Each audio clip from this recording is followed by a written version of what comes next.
with a good step of smile. Okay. All right.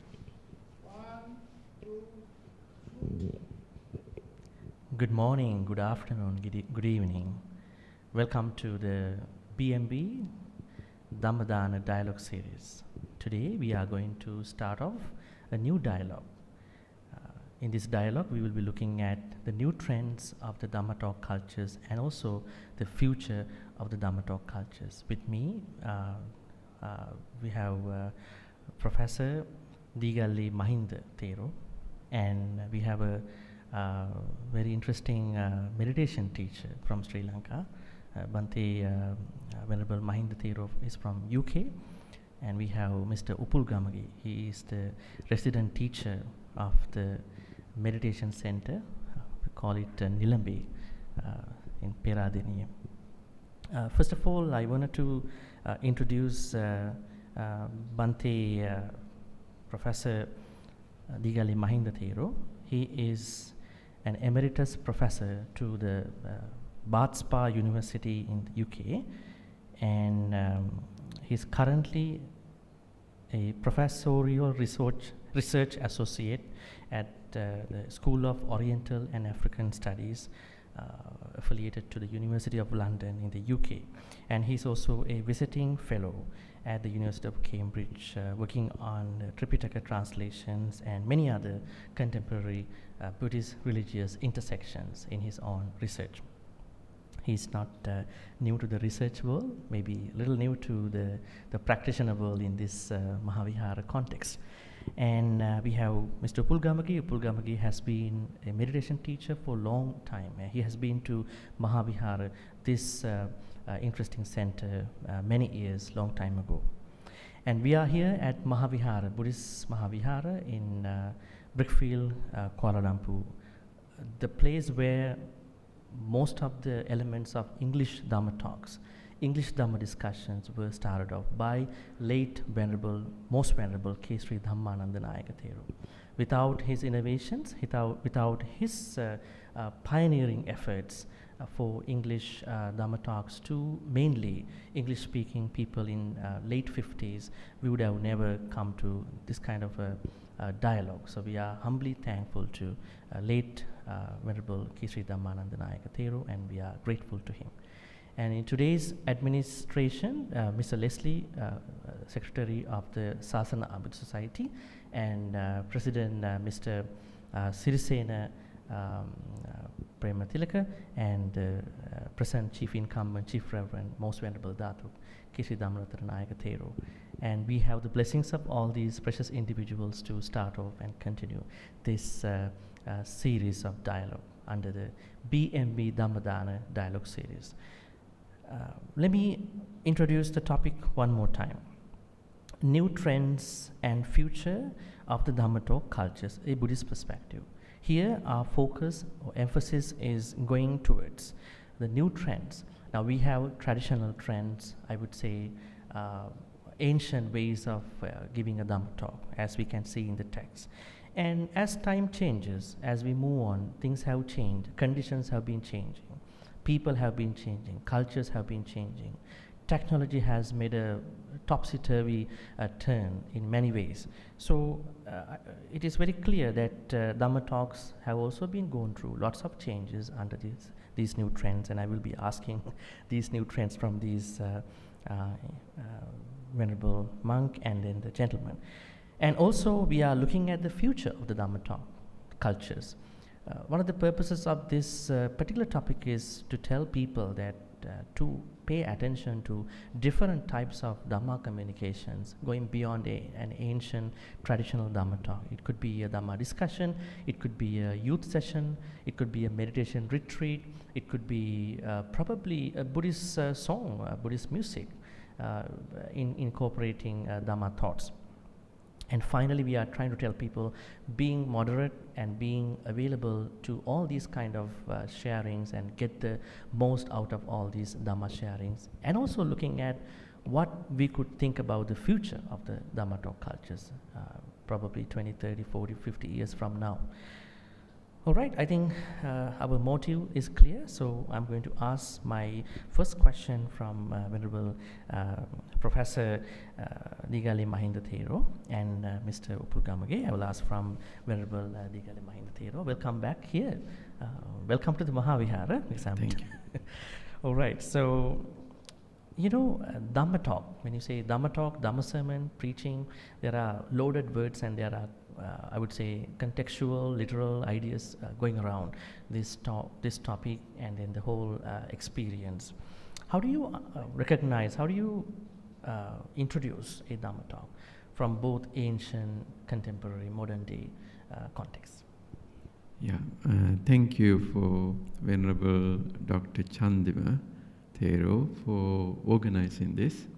And I think I personally appreciate your forward outlook on this topic, and I think it will be challenging for two of us to discuss complicated aspects of it. But when I approach from Western perspective, from a perspective of English audience, Dhamma talk I tend to interpret broadly as a method of communication. I was thinking to make my own interpretation or commentary or gloss. Dhammi katan ti Dhamma kata. Dhammi kata Dhamma kata ti. The beneficial conversation or beneficial instruction is the religious instruction, something like that. Now, so the foundational quality of a Dhamma talk should be, it should be beneficial to the audience. It should enrich the audience life. It should enrich whoever come to it. So that should be the foundation. Now, of course, I can elaborate it from Buddha's own words, like, for example, the foundational structure of any religious instruction, in particular Buddhist sermons, should have three aspects: Adi Kalyanam, Majje Kalyanam, Pariyosana Kalyanam. It should be beautiful or beneficial at the beginning. It should be beneficial or healthier in the middle, and it should end with some beneficial conclusion so that it gives you a perspective to the listener. So there, the form is very important. The appearance is important. The attractive presentation is important part of it.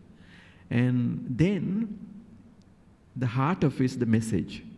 Of course, from Buddhist point of view, it should probably illustrate a key message of the Buddha. So perhaps in the Sri Lankan context, Dhammapada is a good example for this, for the preachers. One verse or a prose section of the canon should be the basis. So that's the heart of the crux of the sermon. And of course, that should be, I think, any form of Dhamma communication. Now, of course, for this, we have two words: Dhamma Desana, that's mean delivering a sermon, or in Sri Lankan context, we have Bana, which is coming from the word speak, probably around 9th century, 10th century has its origin. But it related to Bhanaka, the old Pali term. But basically, it's a word for public speaking. Speaking of Buddhist preacher. So there, of course, when we approach it from Sri Lankan tradition, Dhamma talk has many boundaries, many limitations, and many strict rules. Whereas when you approach from English-speaking world, it has a fluid boundaries rather than fixed boundaries. But in broadly, I would say communication of the Buddhist teaching is the primary purpose of any Dhamma talk, whether it's a discussion, performance, or public speaking event. Yeah, makes sense. Great. Mr. Upul Gamage, now as Venerable Professor Mahinda Thero explained, that there are some boundaries, fixed or fluid boundaries, depending on where the Dhamma talk is going to happen. But if you look at the ancient context, how the Buddha handled his own ways of Dhamma talking, you know that he had certain ways of approaching people. He did not talk about Nibbana in the first place. It is said that he had an orderly speech, Anupuppi Kata, Dana Kata, Sila Kata, Sagga Kata. Dana means he first talked about generosity. Without being a generous person, you can't learn Dhamma. Then about morality, Sila Kata. Then about heaven or whatever other things. Then the disadvantages of the karmas, and then the advantages of the renunciation. So he had an orderly way of delivering. And also he, sometimes he appreciated his close ideas, I would say, close venerables' abilities about Dhamma talking. Say for instance, Satcha Vibhanga Sutta Majjhima Nikaya. In that he says, in order for somebody to teach his Dhammacakkappavattana Sutta's essence, he recommended Arahant Sariputta, saying that he had Achikkana, Desana, Panyapana, Pattapana, Vivarana, Vibhajana, Uttanikam. So these are abilities of Dhamma talks. Finally he says Uttanikam, making deep Dhamma teachings shallow. Dhamma is deep, but he's talking in a shallow way. Right? Achikkana means saying, Vivarana means explaining, Vibhajana means analyzing, synthesizing. So looking at all these, spectrums, it seems that there should have some, I would say contextual, probably technical ways of, giving a Dhamma talk.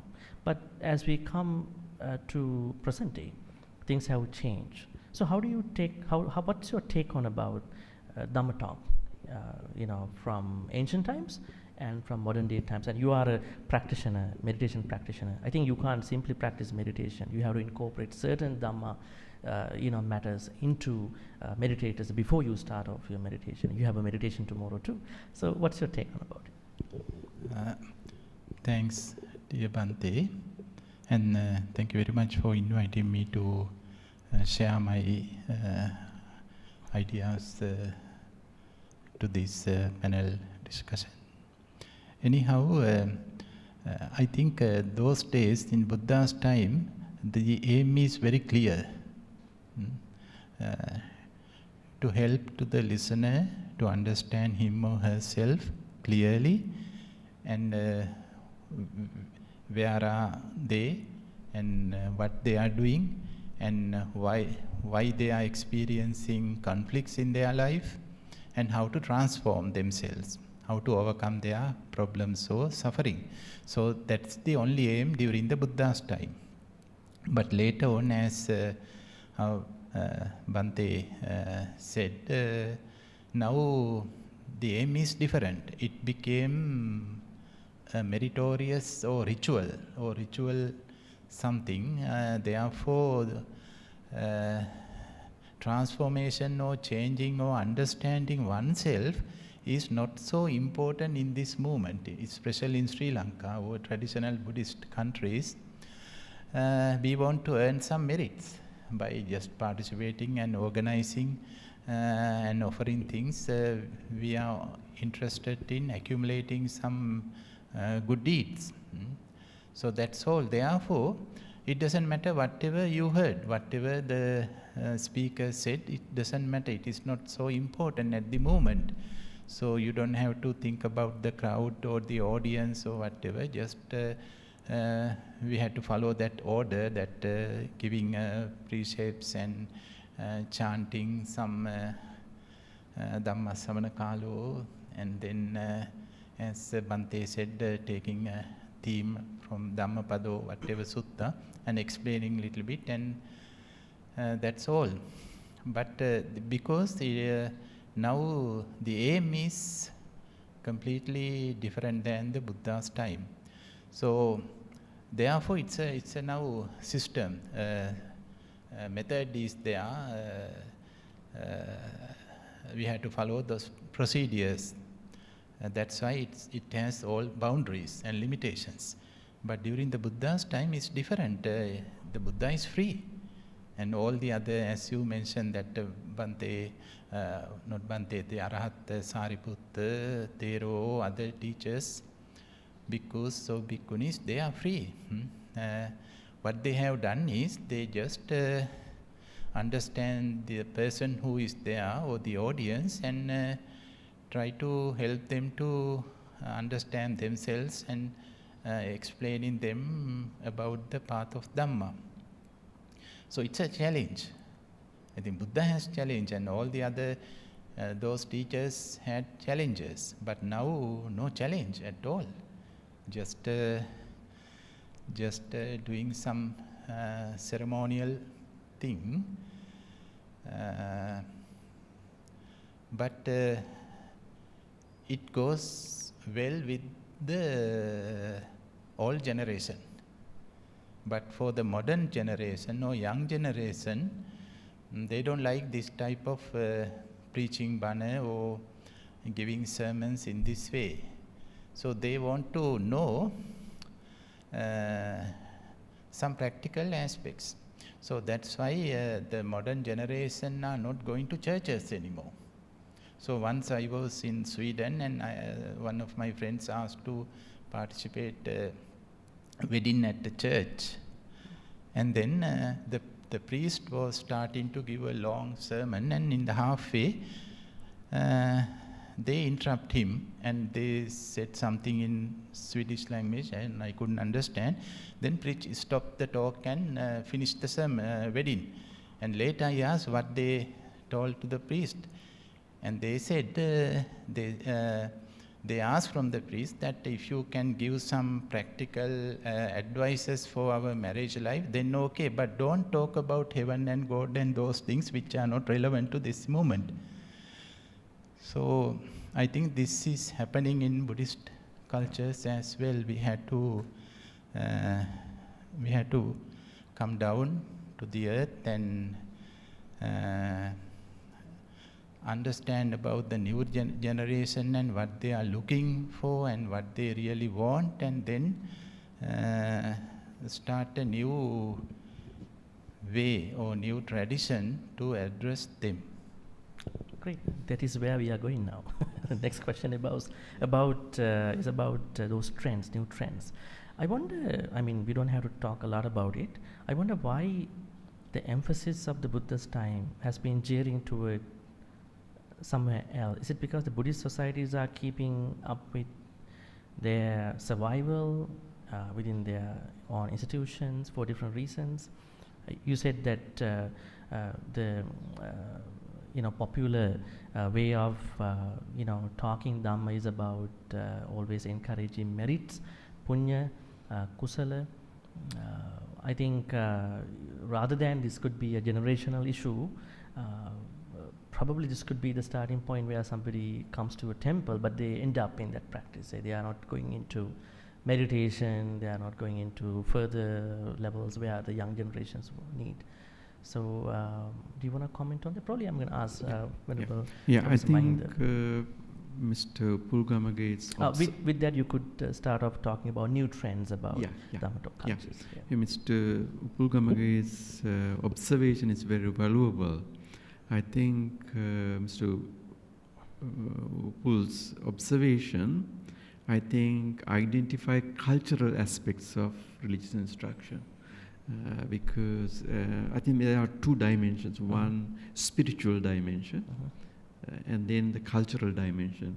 I think in the Buddha's case, it's more spiritual dimension, transformation, change, inspiration, so it was targeted sermon, person to person, well targeted, and knowing where the listener stands and what the listener looking for. So it's a kind of really direct communication. And now, Actually, this is the problem of the preacher, because as preachers today, we don't have that ability to read the minds of the listener, and also we are doing this for larger crowds, and then it kind of made the preacher to make generalize. So this is what has personally happened. So, but these two dimensions, the spiritual dimension and the cultural dimension, they should go hand in hand in Buddhist cultures. And now, as Mr. Upul Gamage said, it has been structured too much. And actually, I was thinking this about too. Academics call this Protestant Buddhism, this kind of thing, what happened in Sri Lanka, or what's happening in relation to sermon, is actually called Protestant Buddhism. What it means is, we observed how the Baptist, Presbyterian, and other evangelical preachers in the 18th century, and street preaching and things like that in the latter part of the 19th century, and then Dharmapala, the revivalist, observed that we have to educate the people, because then he said that we should focus on instruction. So he had this mobile vehicle, and he went and he imitated the same as the evangelical preachers, started giving sermons. So that's where this modern Buddhist preaching started, from Dhammapala. And then it was picked up by Venerable Vajrayana Thero in Vajirarama, and with Radio Ceylon, it got another format, and then after independence, it became 1 hour, and then the day, thought of the day in the morning, like that it got serious developments. And now, earlier I mentioned about the beautiful in the beginning, beautiful in the middle, beautiful in the end. I think those three aims were the target for those who designed the Buddhist sermon, and so didn't want to distort the Buddha's teaching, and so they want to stay on a straight path and not to deviate. And that may be perhaps what happened, become culture of merit making today. I think it's not wrong, or it's not even bad, because where is the problem? Where is the problem in merit making? There's no problem. And I don't see as a problem, because the people are in various stages of their life.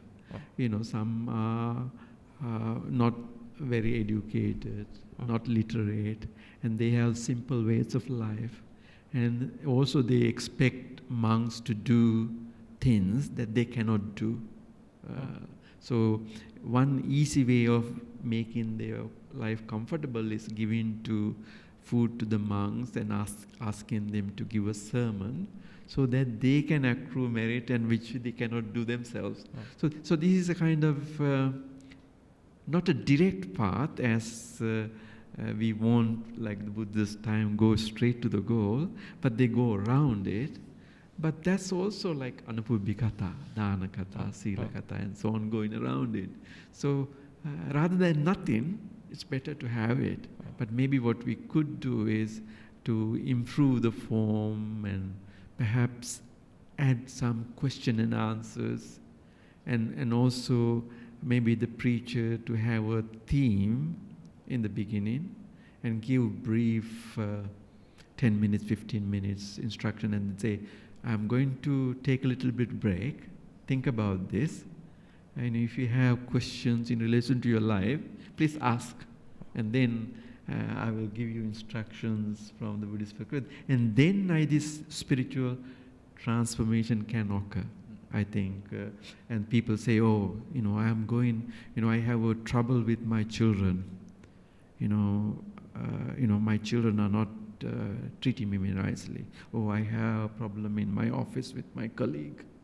How I can apply Buddhism to address this situation? Can I use metta to address this situation? How should I work around it. Like that, I think that's actually not, it's not a problem of lay people. I think the preaching monks have to change the form, change the format of what we call Dhamma talk, especially in Sri Lanka, but also other, this is an interesting example. If you go to Thailand, for example, around November, at the end of the Vassana rain retreat time, they have something called Tet Mahachat. What it means actually is the preaching on the great birth.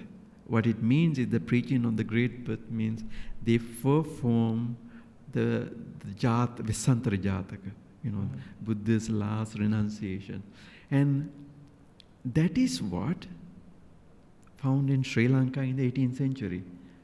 We call it the two pulpit preaching, all-night sermons. There's a link there, cultural element, music, dance, and use. So I think Sri Lankan situation is not unique.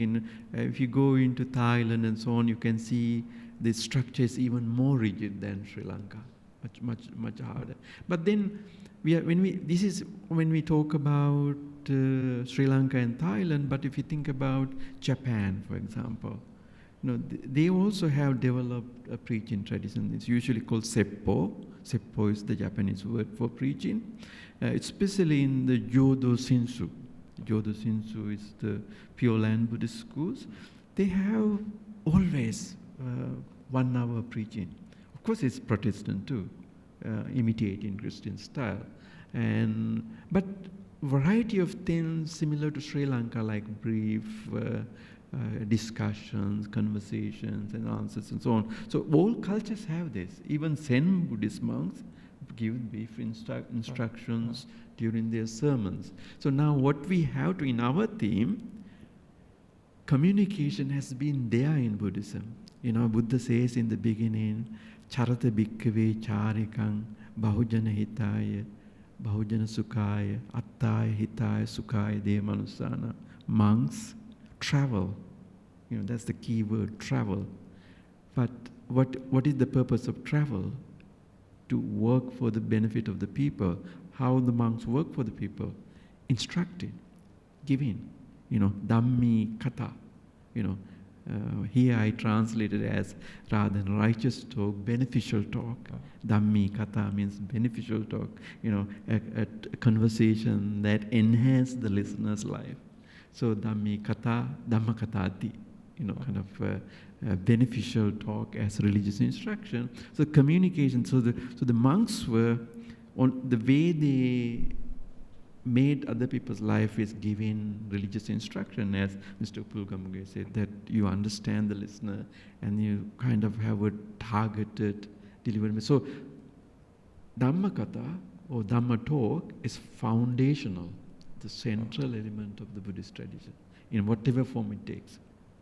Can you also identify the challenges, I would say new trends of the Dhamma talk cultures with your answer? New trends? Yeah, what are the new trends going on now? I think we're still talking about the definitive side of the Dhamma talk. Yeah. But what could you see as new trends in the Dhamma talk cultures compared to that ancient time nowadays? As you said, I think you said about Japan, Thailand, Sri Lanka. You were looking at the nature of the Dhamma talk. So could you also elaborate on the new trends that have been popping up through the definitions of the Dhamma talk? What are the new things that monks, nuns, lay speakers have been utilizing to make Dhamma communication in today's world? Yeah, I think this the dynamics in the preaching or giving instruction found in everywhere, even in the Western world.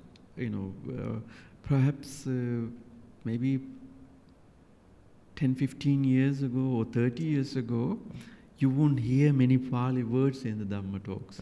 But now, the knowledge of the Pali, Sanskrit has widespread, or Tibetan or Japanese. These technical terms appears Everybody has access to Dhamma nowadays online. At that time, only books were in the temple, right? That's right. And they had not Yes. access Yeah. to those books. Yeah, and also people travel to Asian countries Countries. and become ordained and have friends, and they acquire. So Dhamma discussion now in the West has been enriched with language expertise. Now people will ask, should we translate dukkha only as suffering? Is it adequate? Yeah, we will talk about that in the next question about challenges of this new trends. As, So the new format. I mean, even in Thailand there are new trends, but in Sri Lanka in particular, you can clearly see from, let's say, from 1980 onward. If you take it today, 40 years, significant changes. Like if you think about the sermons of Venerable Arya Dhamma, for example. So his focus was the Bodhi tree, but nevertheless there's a sermon part embedded into it. But if you look at them, they are more mundane things, parents, children, family, anger management and things like that. So this kind of, he was able to reach a lot of people because he was going away a little bit structure. He didn't have these inviting to gods and not that strict structure. So it kind of embedded into... it's like a bitter medicine embedded with some sweet stuff. Sweet stuff, and also his voice and his appearance and also his poems, Sinhala poetry, and the chant in them. I think it's mesmerized the young crowds. And the young crowd, they... Victor Sir, Arya Dhamma's birth. That means Victor Ratnayaka, the musicians, his Sir means Sir musical show. And identical. Musical Sir musical show. And then Panudri means Bodhi, Bo. So it's kind of, they became, Victor Ratnayaka goes in the public space as a musician, Venerable... like a duet. Yeah, and he appears also, not under Bodhi tree, but in a volleyball field or somewhere public ground. Yeah. So that's also changed, Of course, earlier also it was in the public field, so it happened. And then, if you think about recent times, the monk called Kotuwe Podu Hamdura, for example. Dhamma Focus is about Sri Lanka, so if anybody doesn't know about these names for those folks. These are all from Sri Lankan monks, Sri Lankan writers. Dharmapala that you mentioned was a very revivalist. Yes. So please go ahead. Like that you can see that his presentation is very casual. Because you are not supposed to actually use casual words in Dhamma talk. Because like Venerable Vajrayana Thero, when he introduced, he is very strict. He was very strict and said, you should not use this, you should not have music, and you shouldn't have that. Very rigid, very structured. And now some of the sermons that we see today in Sri Lanka, you will question it. To what extent is Dhamma talk, Even the language used is sometimes inferior language rather than... colloquial, slang. And also another thing is some preachers abuse the platform. And that's not nice. Also a trend now. Yeah, it's a trend. It's a trend. And also I think in general, we shouldn't use Dhamma talk to attack people because it's against the Dhamma. But that's also happening. But I think in Sri Lanka, not only the form, but the way it is done is changed. And now with electronic talk and technology, I think like the platform like TikTok, it has not captivated yet the monks, but I think Venerable Sumangala's age or young monks may picked up TikTok, I think. Very brief type of religious tongue actually quite effective. I mean, rather than being very secular. Some young monks have been catching up with those things in Sri Lanka at the moment, I think. Yeah. Some, they are not. Yeah, not, and it good, could be good. very effective because I wanted to mention also, neither monks or lay people have time now. So I think we have to reduce the time taken to segments. Yeah, and that would be one way to transform the sermon, like to reduce into 5 minutes, 10 minutes, 15 minutes, maximum 20 minutes, and so that anybody can enjoy it and spare 5 minutes. So the platform like TikTok will be very ideal in terms of transforming it. I think it is happening in Thailand and other places like that. And I think in Japan, they have these cartoons called manga. And they are used for communication. Like, for example, I was researching on ascetic monks in Heisan. Like, they are called Kaihogyo, kind of pilgrimage on the mountain. They go, actually, once they finish the 7 years, it's more than walking around the entire world, that much pilgrimage. And they use cartoons to explain the journey, the monks travel, and so on. So it has gone in new directions, very effective way. Why? Approach it to young people, to reach to young crowds. And actually the young crowds are the ones actually will change this format that we have, as you said. The young people are not interested to fit into this merit making. So I think we have to devise new forms and also address the issues that they are facing. And I think that has to be done, I think. Great. Mr. Upul Gamage, now you mentioned about transformation. I think it's an undefined. For a normal layperson, the word transformation might be a little, I would say, difficult to understand. You might perhaps talk about from mundane to extra mundane, kind of a very spiritual level. What if somebody asks you, can I transform myself from being a non-generous person into a generous person, like a non-meritorious person into a meritorious person? So where is the thin line here? How do we draw between these two? So we had to be specific about this word transformation. So how do we do that, mundane life and extra mundane life? That's the turning point. That's the significant difference between teaching Dhamma and teaching other subjects. So if the Buddhism becomes another subject as physics or geography, then it is just transporting knowledge. Nobody expects any transformation by learning geography.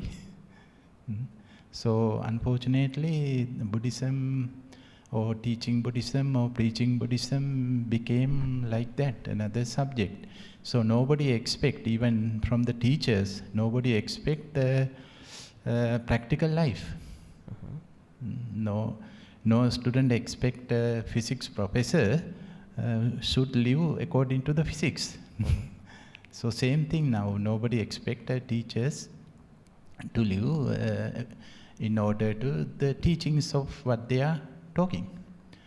So that's one of the very unfortunate thing. Therefore, actually, transporting knowledge is not the aim of teaching Dhamma. Even during the Buddha's time, the Buddha deeply criticized it. Say, tuccho potilo. Tuccho potilo means he's empty.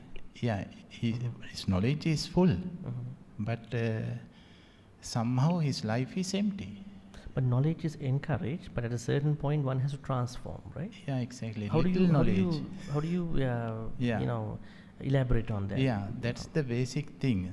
We need some knowledge, of course. What kind of knowledge? The knowledge of our present life. This moment, who am I? What I am experiencing. So this is important. As you mentioned that if I am an angry person, so I should know that I am an angry person. That is the very basic knowledge what we need. And then I have to accept myself. Yes, I am an angry person and I can accept the present reality. We meditate or whatever we do to accept the reality. So this is the very basic reality What we have to accept, yes, I am an angry person. I can accept my present reality.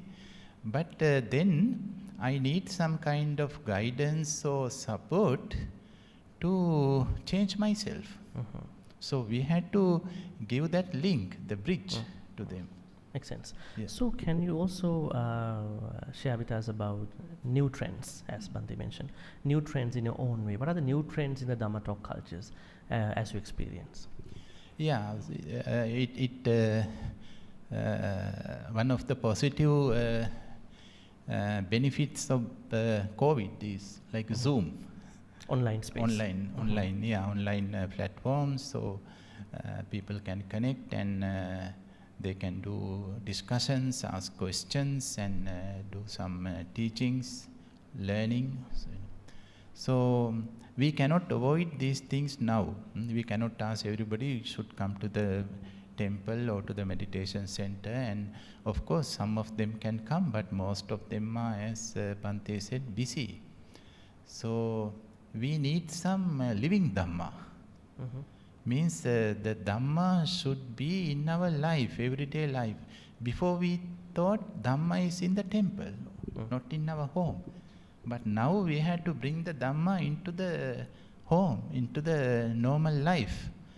So I think one of the new tendencies is most of the universities are doing researches on Dhamma and mind and meditation. So that's a very good thing. Now So one new trend is online space. Online space and doing researches, scientific researches. What are the other new trends that you have experienced in your traveling? You have traveled as far as Europe, some Asian countries. What are the new trends you see in the Dhamma talk cultures where monks and lay people deliver their talks? Actually, the modern generation is not looking for knowledge. They don't come to listen to a talk or to any program to get knowledge, because they know better than us. They can get knowledge, information, and all these intellectual things easily. Access is very easy now. But they are looking for live examples. That's the important thing. Role models. Yeah, they need. So that should be the new tendency. I think it's an important point, because I think the Western academics use two terms. One is called precept, and the one is practice. So what happens is that we give the precept, but it's devoid of practice. I mean, you're pointing out that actually Buddha says that what we listen, we should practice it. But what happened is that as a culture, because the Buddhism has become culturalized, I think the format has taken precedence over inculcation of the virtues and values, and as you said, the personal development, enriching or helping to people to flourish should be the refocus of the new age, kind of shift, not changing radically, but making the Dhamma talk down to earth, rather than saying there are 6 heavens. Can we see these 6 heavens or hells in our life? How we do it. Isn't it our life itself in that realm now? Either, depending on where you are, kind of making it down. And also see that little ways like loving kindness, compassion, generosity, how little by little that we can integrate into our life, and that's very important. And then we can bridge the gap, seeking. Buddhism is not limited to seeking knowledge or collection of books. Of course, we know that Tripitaka books are used in Sri Lanka as relics already. So that means that we have to bring back the culture that the knowledge of Buddhism should not be limited to the book or the ritual or the sermon, but the knowledge of Buddhism should be integrated to resolve issues and concerns that we have in our family, in our office, in workspace, and so on. That's what I think maybe the new challenge of the new generation of Buddhist preachers, and this doesn't apply only to Sri Lanka. Actually, this applies to all Buddhist countries, including Japan, China, Korea, Taiwan, and so on. Some countries are doing better in this respect, and others are mediocre. Some are a little bit poor, but all have to work on how to adapt and adopt and modify and see the challenges as challenges. Because what happened is, in our culture, we kind of have a false perception. We can ignore the challenges. We can just leave the challenges and ignore them so that, it will be resolved automatically. But the questions that young generation have, drugs, pornography, all the other things, and issues with their parents, issues with their peers, they need to be approached from Buddhist angle, and solution has to be given, I think. Makes sense. Let's go down to challenges and opportunities. We'll merge the last two. I think we may have heard about this book, Why Buddhism is True, written by a professor at Yale, Robert Wright, a couple years back.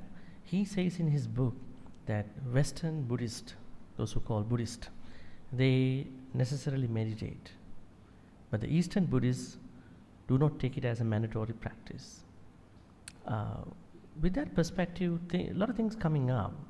It is not that Easterners don't meditate. If you see the Western meditation, mindfulness meditation, they don't have sila part a lot. They don't start with the morality part. Precept is a big issue. If you're going to tell them, do this, don't do this, it's going to be a kind of a challenge to them. They might not like it. But in the East, precepts are fundamental and precursory to the meditation, as we see in the Noble Eightfold Path. Sila is a bigger thing. So, on the other hand, I think all the things that you both mentioning about merit-making issues, merit-making is good, but when it is overloaded with lots of unnecessary practices, cultural baggage, things go in a haywire area, it seems to me that probably the Dhamma speakers don't have enough sufficient strategic training to the time. What to talk, how to talk, and what should I present in a Dhamma talk. This is one big issue. Second thing is that how can we minimize these things that we don't feel comfortable in seeing in a Dhamma talk culture? Probably I would say, are we really addressing real issues in today's world?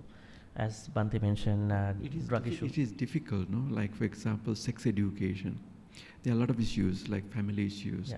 Monks are not supposed to talk all these things, and also hard to integrate into the sermon, Like, even, suppose that even if you acquire knowledge about drug abuse, but if you give a sermon, they will suspect that you also, Partly because we have self-imposed rules and we have self-limited parameters so that we can't. Anyways, so in terms of the challenges and opportunities, how we can progress, how we can work out, how we can improve these Dhamma talk cultures today and for the next couple of decades, what challenges do you understand and how are we going to overcome them? Maybe I'm going to ask from Mr. Upul Gamage, then I'll ask from Bhante too. Well, actually, I can't see any challenges. Actually, no challenges. Only demand is there. High demand is there, and we are not. Challenges to the old way of thinking, Buddhist communities. Here, all the challenges are here, not there. So they are waiting. The whole world is waiting, and we are not ready. That's the thing. So we should be ready. We should be qualified for that. Qualified means, what are the qualifications? The first thing is we should know the taste of Dhamma. So it's not a word, taste, Dhamma rasa. So we have to experience it, and after experiencing even a bit of taste of Dhamma, then we know what we are going to share. So we have to share our experiences. That's the thing. The modern world is looking for this. Are you experiencing what you are teaching? They ask this question even though they don't ask it directly, but they are interested in, are you experiencing what you are talking on? So Dhamma talker has to be self-empirical about what he's going to say. Exactly. Okay. Exactly. So how does that go with the present society, monks, Dhamma speakers? How does it work actually? Let's talk about opportunities where they can improve. Yeah, therefore... young monks, middle-aged monks, senior monks, how can they improve those challenges? Well, it is not challenge if we are only giving those talks, Dhamma talks or Bana in our temples in the traditional way. Then actually no challenge, and people expect, and finally sadhu, sadhu, sadhu, and happy. And that's good. The culture needs these things, and that's good. But that's why most of young people are not coming to listen to those things. And actually it's a problem, because they don't take Buddhism as a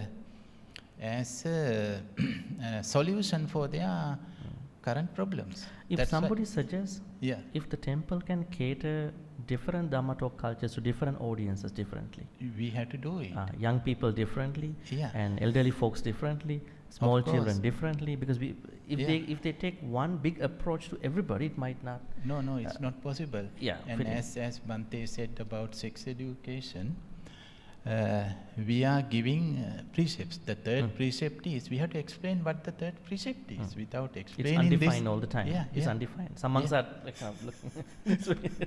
I'm not going to say that. Yeah. It's very vulgar to me, Some people say like that. And also, I mean, even that third precepts, very few people think the plural meaning in it, kamesu. That's in Pali, it's a locative case plural. So it's not a single thing. And it comes very much to the meditation in that way. Yeah. All your senses. Kamachanda. Yeah. So it's kind of even explaining those basic things can bring meaning to your life. Yeah, exactly. Yeah. Please True, go on. very true. So understand the target audience. It's very important in the Dhamma talk culture. Who is going to understand that? Who is going to recognize these things? Should it come from senior Sangha, or somebody has to make it, right? At a certain point. Well, whomever... we have to start it. We can't blame anyone. We have to do it. If you have karuna, compassion, then we have to do it. In Malaysia, they have Dhammaduta section of each center. Each Buddhist centers have a Dhammaduta center. There's an ESCO person. This person is the one who is organizing, inviting monks, and so things like that happen here. It's good. So they invite different Sangha to different audiences, lay speakers to different audiences. And also different institutes. I mean, they're like drug rehabilitation centers. They are looking for counselors, Buddhist counselors. So, and prisoners in the prison, they are looking for Buddhist counselors. Yeah. So we have to find a way to train. At that point, that speaker has to know both prisoning, correctional facility, as well as Buddhism. Of course, Like if you talk about Buddhist counseling, Buddhist psychotherapy, that monk has to specifically be proficient in that particular subject as well as Buddhism. Yeah. So I think this is a very overall project, I think. Yeah. Of course. So we didn't do it. That's why there is a huge gap in our society. Not only gap, huge vacuum is there. And that's why we are going for Western counseling, Western psychology, so and so. When somebody came to me in Ottawa, this person has been going to many psychology. He said, all psychologists come and see monks over here. So it's really, I haven't found my answer. Anyway, Bhante, Professor Mahinda, I think I wanted to present a question and then you can answer. Yeah. Thank you. Can we bring up the education, monastic education side to these challenges and opportunities? Now, as you and I know, and most of the monks know, in Sri Lankan Buddhist education, meditation is not a part of that education. If you look at the Pirivena, Samanera Pirivena, they don't even do meditation, even for a short time. So they don't know how to sit, and sitting is a very big challenge for them. So Sri Lankan monks often get a very bad criticism from other sangha that you don't know how to meditate, and you only talk about suttas and all that. This is one issue. Second is that how can we improve this monastic education to a level, especially university education. There are so many universities in Sri Lanka for Buddhism, Pali, and so many institutes. There are many educated sangha, self-called sangha, or maybe reputed sangha. But what are your suggestions for them to incorporate these challenges? Yeah, thank you. I think here in our theme of communication, we can consider three things, perhaps two: the monastic school, Dhamma school, and the school. And now what happened is that all three has become one now, because passing exams and getting qualifications and passing some knowledge. Like, of course, school has to do that anyway, because school has to give education and pass the exam. And then monastic education and Dhamma school education should be different. Like, say, if we can transform Dhamma school, Sunday school as a personal transformation, kind of, rather than targeting for certain exams. Of course, you could do that, but at the same time say, do you understand really what you're doing? How you can integrate it into your life and question it and integrate in it. And that, I think, maybe the Dhamma school should be the foundation of self-transformation in Sri Lanka. And it's not happening more effectively. Maybe that's where the ground seeds have to be. Why is it not happening in the Dhamma school? Because it's... every temple has a Dhamma school. But I think Dhamma school came in a historical context. And historical context like Protestant Buddhism I mentioned, because the church had the church schools and Sunday schools, and then in that colonial context, Buddhist monks thought that we should have Dhamma schools to kind of disseminate Dhamma. And now the learning became very important, and it contributed significantly knowledge of little bit Pali and so on, so that people can chant the gathas. And I mean, now actually there are some positive developments. A lot of people, lay people, I mean, when I was small, only the elderly people knew Paritta. But now young generation know a lot of parittas by heart, Metta Sutta and so on, and the Gathas. And so that's a very positive development. I think we should appreciate that also. And sometimes young children, you see that 7 or 8 paritta threads. I mean, I have one young student of Cambridge. His hand is full of all paritta threads, strings, powerful strings. Powerful strings. And so there are, I think young people try to accommodate it. So what will happen is that we haven't cultivated, like say for example Dhamma school should have more, like if not every day, once a month, voluntary work. Like say they should identify certain road or public space and cleaning, for example, once a month. You mean activity-based Dhamma school? Activity-based, and then not just all the time talking about the life of the Buddha. Yeah, activity-based translating. Like say, I have to be involved in social welfare. And I have to give my energy like Sarvodaya.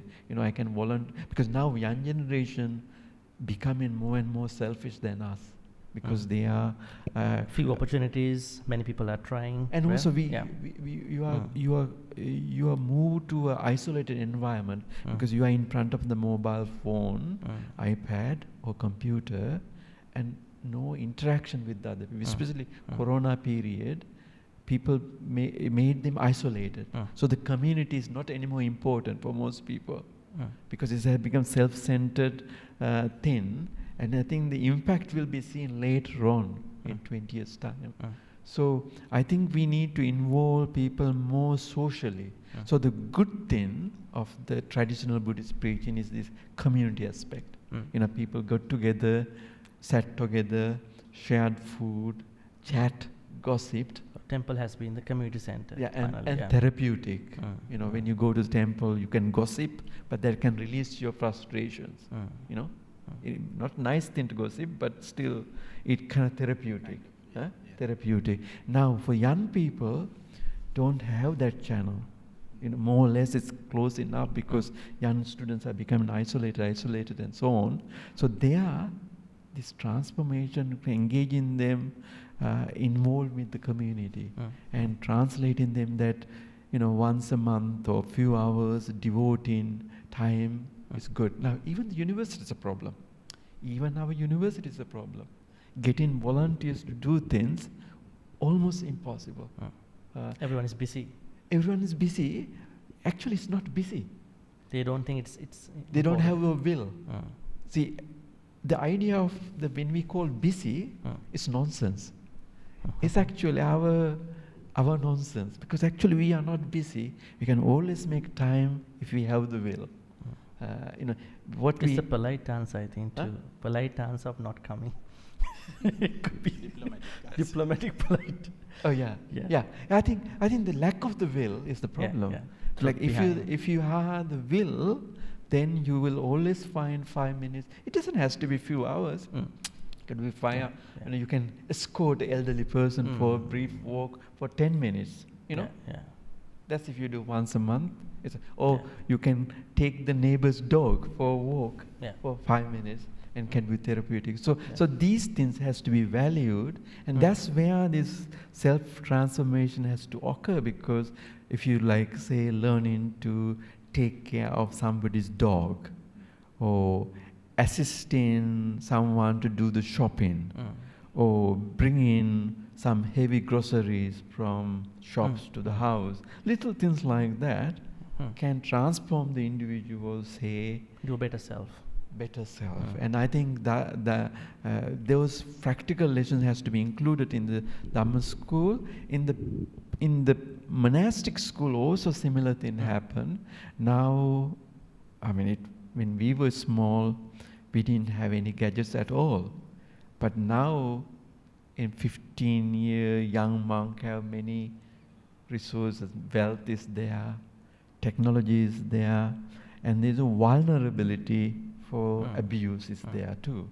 So there, I think we have to kind of guide them also for voluntary work, and also to tell that, you know, you need a private time to sit and observe yourself, understand yourself, challenge yourself, and ask question: who am I?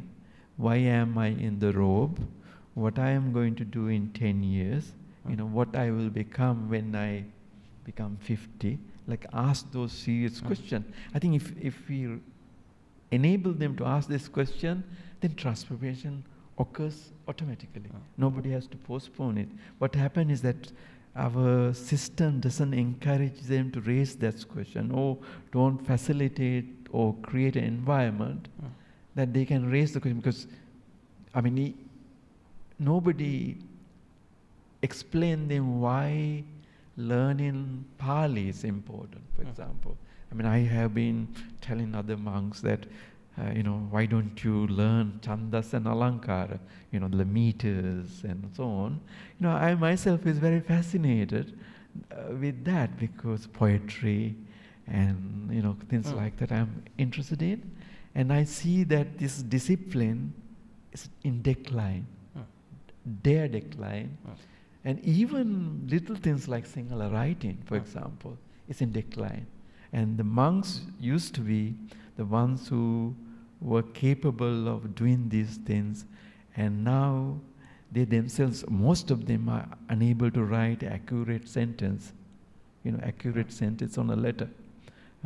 You know, kind of uktakyat is gone.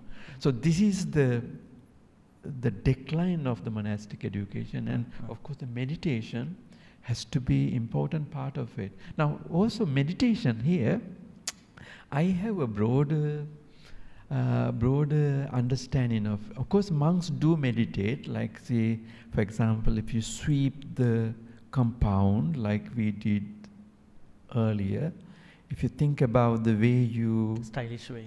Yeah, if you think about the way that it moves and your body moves, and those days I never thought about it, but once I did it for 1 hour, I got enough exercise. You know, my body moves, I get sweat, and I am in the ground of the Bodhi tree, so I get the blessings, shades of the Bodhi tree. Kind of, they are not nobody taught, but actually now when I look it back, it helps. And I remember how I hide myself behind the shrine room and memorize the Dhammapada, for example, those days when I was there.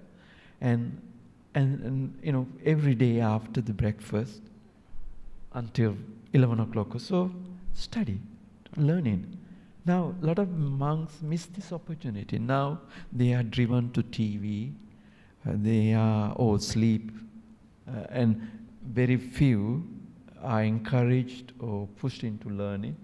And so there a lot of work needs to be done, I think. And also, like, say, when we chant, Puji mi buddhang kusumena nena, beautiful poem, you know, with nice meter, you can see it. And if you reflect upon it, it talks about flowers, blooming flowers, how beautiful they are. You know, they are transient, they fade away. And same thing happened to my body. Here, lot of Dhamma. Lot of meditation. Lot of Meditation, self-transformation and understanding the foundational teaching of the Buddhism impermanence. And now that's meditation. And it doesn't have to be necessarily sit on the lotus position. So I think also we have to broaden this understanding what we mean by meditation, and then explain, like, say, like here, for example, when we eat, the monks, we chant Patisankha yoniso pindapatang patisevami nevadavaya namadaya namandanaya. You know, if young novice understand this, digest this, there is this meditation. You know, I eat mindfully, and I eat this food just to keep my body going. And that's not for beautifying it, to make more muscles or anything, but, you know, just to keep Dhamma going. That's meditation there, and reflection on the food there. And actually within the tradition we have those things. We have these things, but we haven't educated them to see it integrated into the life. So that part I think need to be done in the monastic education. Okay, great. Last question to both of you, as we pass some time over here. So Bhante, Professor Mahinda talked about challenges, opportunities. So you can sort of go over that side, and then you can conclude what also by giving suggestions about the future of the Dhamma talk cultures. Challenges, opportunities, and the future. I will ask the second question from Bhante. What is the future? Because you already discussed about challenges and opportunities. So challenges, looking at the challenges, opportunities of the Dhamma talk cultures shared by Dhamma talk speakers, monks, lay people, and all these other dynamics. What could be the future like for the Dhamma talks, Dhamma sharing, Dhamma preaching, Dhamma poems, gathas? What will be the future like? What should the devotees, what should the practitioners expect in the next 5 to 10, maybe 20, 40 years from now? We are not at the peak of the technology yet. Yeah. Well, and you can do your conclusion with that answer. As Bhante Professor said, mentioned this, that actually my experience is young monks are interested in Dhamma, in practicing Dhamma, and also sharing Dhamma and helping others. But somehow they miss certain applications. So therefore we had to help them. Really, we had to help them instead of criticizing or blaming them. I know personally that most of young monks are really interested in practicing Dhamma and also sharing the Dhamma. Like Dhamma. Do many monks come to your meditation center? Yeah, and also they see? invite How many monks me. you get every month? It depends on them, but they also invite me to come to their places. And but they come and stay a couple of days. Okay. Yeah. Okay. Good. You were there. Yeah, I was there. Oh, you see, living examples. Okay, go ahead. So therefore, I really respect them. I don't criticize monks, even young or old, because they do whatever they know.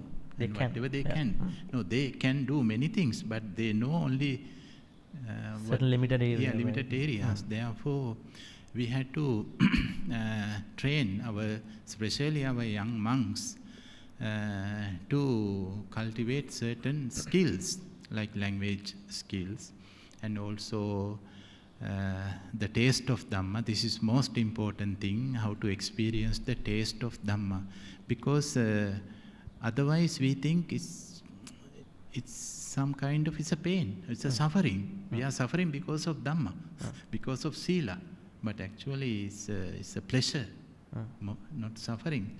So we need some kind of shifting or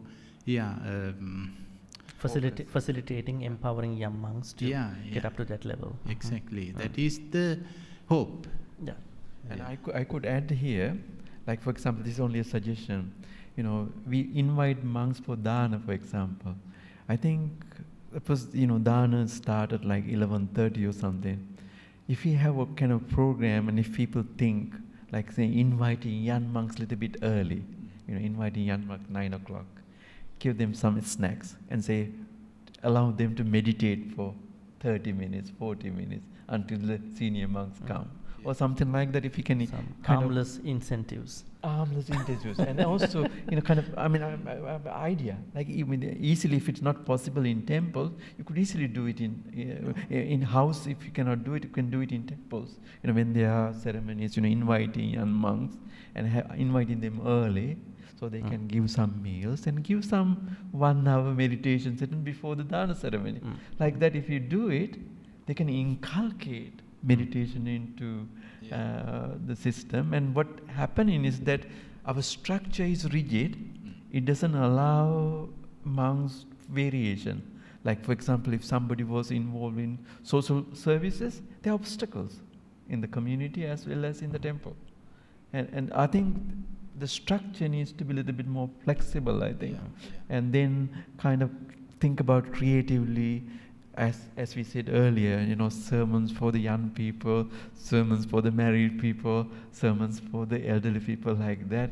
Some activities for young monks, and maybe to bring the senior monks on only for the funeral and the dana ceremony, and bring young monks for other things, kind of talk with the young children or give sermon to young children, things like that. Because then they also get empowered, I can talk to my fears, kind of like that. So kind of we have to think about new way of bonding them, young people bonding with young monks, and they have similar necessities and similar issues and similar learning platforms and things like that. Yeah, what do you think, Mr. Upul? Yeah, of course, and I really appreciate about your previous suggestion that action part. So it is paramita, no? Helping others without expecting anything in return. So we missed that one now. No Sramadhana now. Sramadhana means offering our voluntary things. So we had to restart these things, that once a week or once a month we had to help others. That is part of the parami. So if you explain in this way, it's parami, you are fulfilling some of Buddhahood qualities by just sweeping the road. Yes. Can you and also by that way we can create a clean environment. Like say for example, in Sri Lanka, when I go to Sri Lanka with visitors, I go around the country. So I go to Nilaveli and Hikkadu and so on. I'm shocked how many plastic bottles are on the beach, for example. These things actually could be voluntary organizations. If they take a turn, they could clean up. Of course, you cannot prevent people throwing them, but neighboring association could do that. Things like that would be great. So how do Dhamma talk cultures help these things? Encouraging, and then we have to go to the Maitri Varna, for example. So then that means Dhamma speakers have to incorporate these aspects in their Dhamma talks. Recycling, how to properly recycle, how to clean after you, how to go for a green culture, right? Yeah, contemporary. It is called Desana. Pali word is Desana. And Desana is a patihari, miracle. You can do miracles by Desana. So miracle means these things. Only if you present the proper context. Yeah, proper context, and you have to do it. Whatever you say, you have to do it. So if you say clean the environment, you have to start. Then the other followers come. So along these lines, what will be the future of Dhamma talks in next couple of years, 10 to 20 years? And you can conclude with that. Well, if we really address, supposedly if the real issues are really addressed by the Dhamma talk cultures, by the speakers, whoever, what would Buddhism be, undergone at that point in the future? Yeah, we are happy to say that Buddhism has solutions for every problem. Each problem, not in this human world, universal. So we had to explain these things. Yes, whatever you have a problem, there is a solution in Buddhism. So problems are there, solutions are there, but no link. So we had to find a way to bridge the link. So that is the future. Thank you. Mante, so what's your conclusion? Thank you. I think if you look at from the late 18th century, 19th century up to today, what you see is that Buddhism is adopted and adapted. And like if you think about the 20th century, late 19th century, they thought that education is very important. Buddhist education, kind of dissemination of knowledge is important. Now it has changed. So now we have to show the relevance of Buddhism to contemporary issues. And so we have to shift our gears. As you said, we have to incorporate some practical aspects to our teaching. And I think then we can build the bridge. And now here, what we're missing is we have ignored some of the valuable things which existed in 19th century. Now here I go to Kandian period, like Maitreya Varna, the Lordry commentary on future Buddha Maitreya. Now that's very clearly says that if you clean the road, if you build the bridge, if you help other people, and if you do these things, you will definitely see the Buddha Maitreya. So like integrated that this other benefiting resources is an integral part of Buddhist path and becoming Buddha and seeing the Buddha and so on. So we have to kind of twist. It's not something alien. It's already there in the Jatakas. It's already there in our tradition, and kind of bring them back and say, your learning to only the book is not enough. That learning has to be integrated to your personality, your community, and you have to use that knowledge for the benefit of others.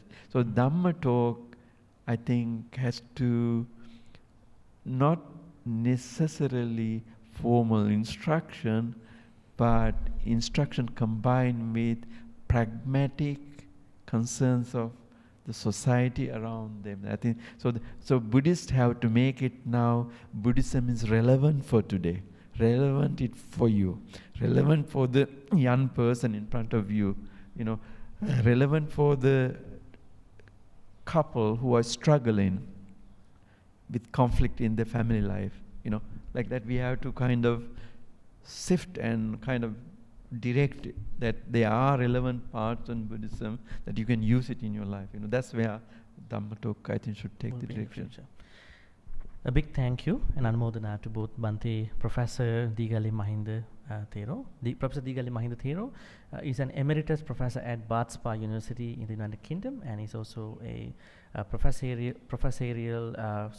fellow at SOAS, School of Oriental and African Studies at University of London.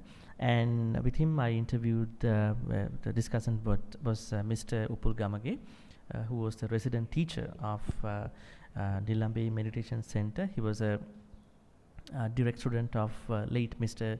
Godwin Samarwickrama, who was a very famous meditation teacher in Sri Lanka. While thanking both of you, I wanted to sort of recap what we've been discussing today. We've been looking at new trends of the Dhamma talk cultures. Dhamma talk cultures mean everywhere. I think we primarily focus on Sri Lanka because they all come from Sri Lankan backgrounds. But we looked at these new trends from different non-territorial perspectives everywhere in the world. And then we also looked at the future of the Dhamma talks. So I think it was eye-opening and thought-provoking. And I would like to thank Vihara for organizing this. Probably I can ask Brother Leslie is with us to come forward and give a word of thanks in a couple words about this first episode of our dialogue series. Can give the mic to him.